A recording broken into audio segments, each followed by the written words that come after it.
सबसे पहले भगवान भोलेनाथ के चरणों में प्रणाम करती हूँ, मेरा प्रणाम स्वीकार हो। आदिशक्ति माँ भवानी गौरा के चरणों में प्रणाम करती हूँ, मेरा प्रणाम स्वीकार हो। सभी देवी देवताओं के चरणों में प्रणाम करती हूँ, मेरा प्रणाम स्वीकार हो। आप सभी गुरु भाई, गुरु बहनों के चरणों में प्रणाम करती हूँ, मेरा प्रणाम स्वीकार हो। गुरु भाई, गुरु बहनों, आप लोगों के साथ से, आप लोगों के सपोर्ट से महादेव की कथा और शिव भक्तों तक पहुंचती है। तो आप लोगों से हाथ जोड़ के निवेदन है कि आप लोग कथा को ज्यादा से ज्यादा शेयर करिए ताकि महादेव की कथा और शिव शिष्यों तक पहुंच सके।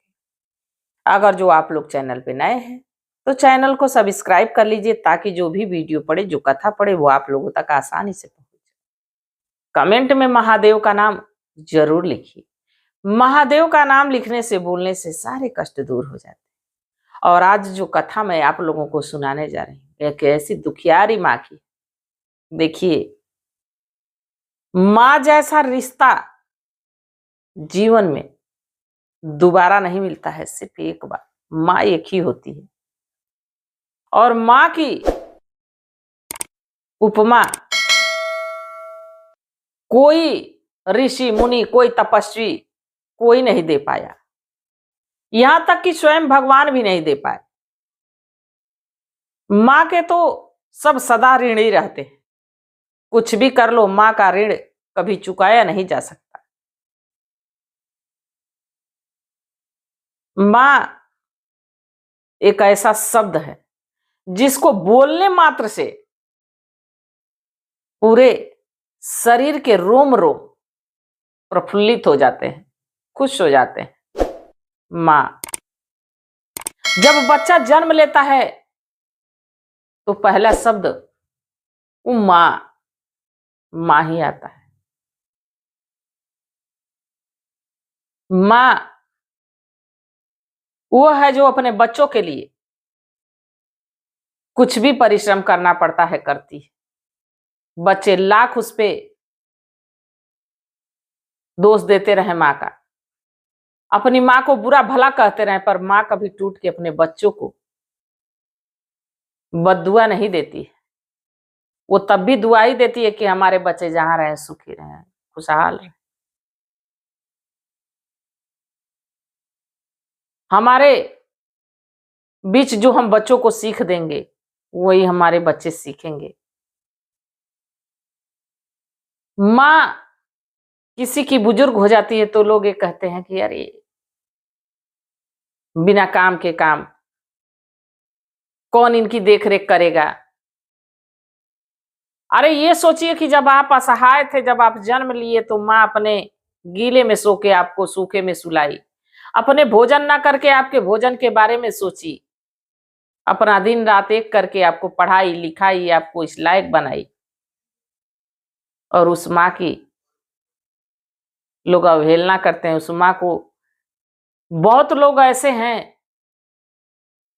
जो हमेशा माँ को ही गलत समझते हैं। ऐसा कुछ नहीं होता है। माँ सदा अपने बच्चों का हित ही चाहती है, अनहित नहीं चाहती है। देखिए, एक गांव में एक बूढ़ी मैया रहती थी। उनका नाम मंगला था। मंगला शिव भक्त थी। उनका एक बेटा बिरजू, पत्नी शोभा उसकी, बिरजू की। जो मंगला थी वो महादेव की परम भक्त थी। सुबह उठती, नहाती धोती, महादेव का नाम लेती रहती, भगवान का पूजा अर्चन वंदन करती। और भोग लगाने के लिए उनको कुछ मिलता नहीं था तो भगवान को जल ही अर्पण कर देती थी। और जब उनके लिए उनकी बहू भोजन देती थी तो उस भोजन का दो भाग करती थी। भोजन में से एक भाग करती थी, उसको अलग कर देती थी, एक अलग बर्तन में रख देती थी और एक भाग अपने खा लेती थी। और जो दूसरा भाग रहता था वो भगवान भोलेनाथ को भोग लगाती थी। और जब उस भोग लगाए हुए जो भोजन रहता था उसको ले जाके किसी गरीब दुखिया, किसी जरूरतमंद को भोजन करा दिया करती थी। रोज प्रतिदिन का उनका काम था। अब ये बात उनकी बहू शोभा को अच्छी नहीं लगती थी। वो बार बार यही सोचती थी कि देखो हमारा पति कितना मेहनत करके कमा के लाता है, बुढ़िया है, किसको खाने को देते हैं तो दूसरों को खिलाती है। धीरे धीरे समय बीतता रहा।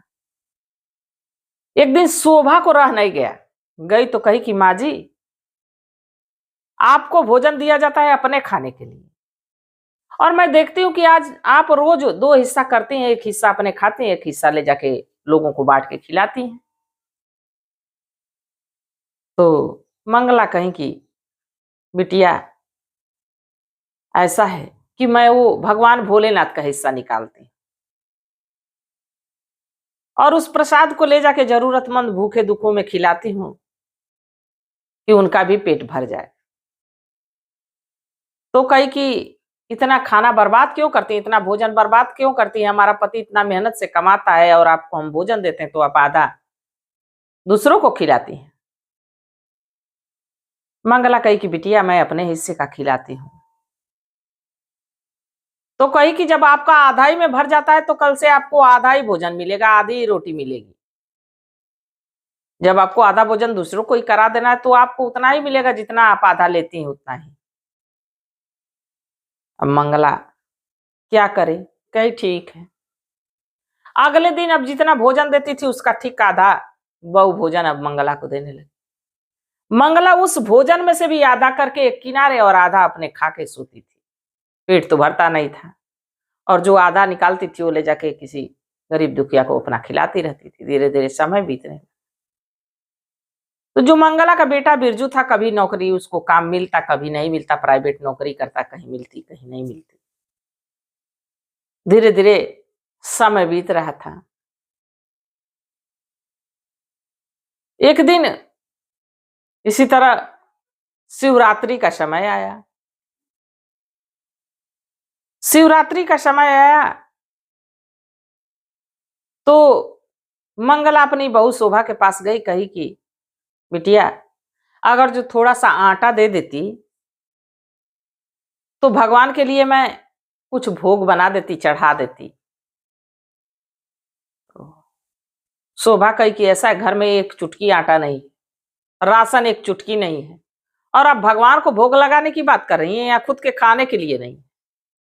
और आपका बेटा बुखार से तप रहा है, अब तो हमको लगता है 2-4 दिनों तक भोजन नहीं मिलने वाला। मंगला बड़ी चिंतित होती है। मंगला कहती है बिटिया चिंता मत करो, मैं कोई उपाय करती हूँ। शोभा हंसती हुई कहती है जाइए जाइए, बैठ के दिन भर खाट तोड़ती हैं, जो भोजन दो तो दूसरों को कराती हैं। कह रही है मैं उपाय करती हूँ, पता नहीं कौन सी लॉटरी लग जाएगी इनकी। अब यही जो भी उसके मन में विचार में जो आया उल्टा सीधा अपना बक रही है। मंगला घर से निकलती है, इधर उधर काम ढूंढने की कोशिश करती है, कई जगहों पे गई, भैया काम दे दो, पैसे की जरूरत है, बेटा बीमार है, कोई काम नहीं दे रहा है। अब बूढ़े इंसान को कौन काम देगा। अब मंगला घूमते घूमते थक चुकी थी। और उधर उसी के गांव का एक हलवाई सोहन, वो अपने एक नौकर से बात कर रहा है कि सेठ जी के यहां से इतना बड़ा ऑर्डर मिला था प्रसाद बनाने के लिए, शिवरात्रि का समय बोले थे कि इतने लोगों को प्रसाद बनाना है, और जो प्रसाद बनाने वाली थी आई नहीं। तो नौकर कहता है उसकी तबीयत खराब हो गई है, वो नहीं आ सकती। अब वो हलवाई परेशान है, उसका नौकर अपने नौकर से बात कर रहा है। तभी वहां पे मंगला पहुंचती है, बेटा हमें कोई काम हो तो दे दो, मैं कोई भी काम कर लूंगी। तब वो हलवाई सोहन कहता है कि ऐसा है माँ जी, आप भोजन बना सकती हैं। तो वो कहीं कि हाँ बेटा मैं भोजन बहुत अच्छा बना लूं। तो हलवाई कहता है कि आपको एक बहुत बड़े सेठ है, उनके यहाँ प्रसाद बनाना है। बड़ा खुश हो जाती हैं, कहती हैं कि हाँ हाँ हम भगवान की प्रसाद खूब बढ़िया बनाएंगे, खूब मन लगा के बनाएंगे। अपने नौकर के साथ सोहन मंगला को भिजवा देता है, सेठ जी के यहाँ जाती है। अब महादेव का नाम लेती हैं, खूब बढ़िया से भोजन बनाती हैं, खूब बढ़िया खीर पूड़ी सब्जी चूरमा जो उनके सेठ जी के तरफ से ऑर्डर आए सब बनाती गई, खूब बढ़िया बनाई। भगवान को भोग लगा, खूब बढ़िया पूजा पाठ हुआ। सारे जितने सेठ जी के रिश्तेदार थे सब खाए भोजन को, सब लोग बड़ी तारीफ किए। सेठ जी बड़ा गदगद हुए, आए शोभा मंगला के पास, कहे कि माँ जी, आपने तो आज ऐसी प्रसाद बनाई थी कि ऐसी प्रसाद कभी हमने चखी नहीं थी। बड़ा ही स्वादिष्ट प्रसाद था, आज तो हमारे भगवान भी बड़े खुश होंगे, गदगद होंगे। मंगला कही कि बेटा, मैं तो भगवान का नाम लेके प्रसाद बनाई, अब जो प्रभु की इच्छा। तो जो सेठ जी थे एक लिफाफे में कुछ रुपए भर के मंगला की तरफ देते हैं। मंगला कहती है नहीं नहीं बेटा, हमको सेठ जो भेजे हैं हलवाई वो हमको पैसा देंगे। वो कहते हैं माँ जी ये पैसा नहीं, ये हमारे तरफ से एक तरह से उपहार है, और जब भी हमें पूजा पाठ की जरूरत लगेगी माँ जी मैं आपको जरूर बुलवाऊंगा। और जो सेठ जी की पत्नी थी खुश होकर मंगला को साड़ी और खूब ढेर सारा प्रसाद भर के देती है। मंगला वहां से लेके हलवाई के दुकान पे पहुंचती है। हलवाई बड़ा खुश मंगला को देखते ही, माँ जी आपने तो हमारी इज्जत रख ली। माँ जी अब जब भी कहीं प्रसाद बनाना होगा, हमको अक्सर ऑर्डर आते रहते हैं, तो मैं आपको याद करूंगा, अपना पता बता दीजिए। और मंगला को पैसा देता है। मंगला बड़ी खुश होके पैसा लेके घर पहुंचती है, प्रसाद लेके पहुंचती है। उसकी बहू शोभा देखती है तो बड़ी खुश हो जाती है, कितने दिनों के बाद इतना पकवान मिठाई सब कुछ मिला था खाने, बढ़िया से खाती है, अपने पति को भी खिलाती है। उसका पति का बुखार खाते ही उतर जाता है, क्योंकि वो भूख के वजह से बीमार था। शोभा को अपनी गलती का एहसास होता है, अपनी माँ जी के पास जाती हैं, दोनों पति पत्नी कहते हैं माँ मुझे क्षमा कर दो, आज तुम सदा अपने भोजन में से भूखे दुखे को शिव के बहाने निकालती थी, खिलाती थी, आज शिव पे भरोसा था तो शिव तुम्हारी मदद की, हमें क्षमा कर दो माँ। वो कही बेटा क्षमा वाली क्या बात है, मैं कब तुमसे नाराज ही थी, अरे तुम हमारे अपने हो, हम सदा तुम्हारा भला ही चाहते हैं। ऐसा है कि तुम कहते थे ना कि मुझे किराने की दुकान खोलनी, तो मैं हलवाई की दुकान से भी पैसे पाई हूं और सेठ जी भी अच्छी रकम हमको दिए। ऐसा है कि तुम इसको लगा के अपनी दुकान शुरू करो, और जो हलवाई हैं वो हमें बताए हैं कि जब भी जरूरत पड़ेगी तो हमको बुलाते रहेंगे, तो पैसे की तुम चिंता ना करो, फिक्र ना करो, तुम अपना बिजनेस चालू करो। अब शिव पे दोनों पति पत्नी को ऐसा भरोसा हुआ कि मंगला के साथ दोनों महादेव के भक्ति भजन में लग गए, और वो भी लोग अपना भोजन करते तो उसमें से आधा भोजन निकाल के भूखे दुखों को खिलाने लगे। धीरे धीरे उनके दुख के दिन दूर हो गए। शिव की आराधना करते करते बहुत बड़े धनवान लोग बन गए।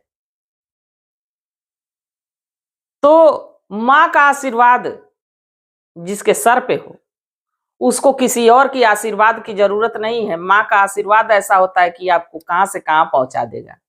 मंगला की मेहनत और मंगला की शिव भक्ति उसका ही नहीं, उसके बहू बेटे का भी उद्धार कर दी। तो शिव पे उसको भरोसा था मंगला को। वो अपना ही पेट नहीं भरना चाहती थी, वो दूसरों का भी पेट भरना चाहती थी।